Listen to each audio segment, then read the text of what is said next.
नमस्कार. शासन जरा युट्यूब चॅनलवर सर्वांचं खूप खूप स्वागत आहे. तर आताच्या घडीची सर्वात पुढे ब्रेकिंग म्हणजे सरकारी कर्मचारी आली महत्त्वाची बातमी. सरकारी कर्मचाऱ्यांना महागाई भत्ता वाढीबाबत एआयसीपीची आकडेवारी आली समोर.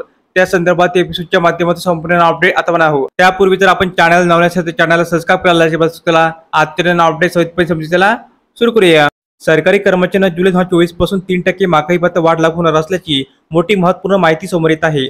ऑल इंडिया ग्राहक निर्देशांकाच्या आधारे डे वाढ निश्चित केली जाते. ऑल इंडिया ग्राहक निर्देशांक माहे जून 2024 पर्यंतची आकडेवारी केंद्रीय कामगार मंत्रालयाकडून जारी करण्यात आलेली आहे. यामुळे आता सरकारी कर्मचाऱ्यांना डे वाढीबाबत अंतिम आकडेवारी जाहीर झाली आहे. जुलैमधील डे वाढीकरता माहे जानेवारी ते जुलै महिन्यातील एआयसीपी निर्देशांकाचा विचार केला जातो. महिन्यानिहाय निर्देशांक व अपेक्षित डे वाढीची आकडेवारी पुढील प्रमाणे पाहता येईल.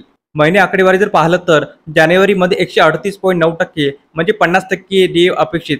फेब्रुवारीमध्ये 139.2% म्हणजे 51.44% डे वाढ अपेक्षित. मार्चमध्ये 138.9% म्हणजे 51.95% डे वाढ अपेक्षित.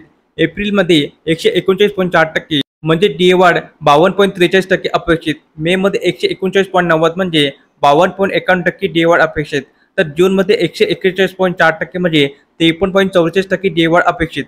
माहे जून महिन्याची आकडेवारी जाहीर झाल्यानंतर डे मध्ये 3% वाढ निश्चित झाली आहे. माहे मे महिन्यात ऑल इंडिया ग्राहक निर्देशांक 141.90% इतका होता, तर माहे जून महिन्यात सदर निर्देशांक 1.5 अंकांनी वाढ झाली असून जून महिन्यात निर्देशांकाचा आकडा 141.8 अंकावर पोहोचला आहे. त्यामुळे 7व्या वेतन आयोगानुसार वेतन घेणाऱ्या सरकारी कर्मचाऱ्यांना माहे जुलैमध्ये 3% महागाई भत्ता वाढ निश्चित झाली आहे. त्यामुळे सरकारी कर्मचाऱ्यांचा माहे जुलै 24 पासून देचे दर 50% 53% असे सुधारित होणार आहे. तर अशा प्रकारे सरकारी कर्मचारी महागाई भत्ता संदर्भात अतिशय महत्त्वपूर्ण अपडेट या एपिसोडच्या माध्यमातून आपण पाहिली आहे.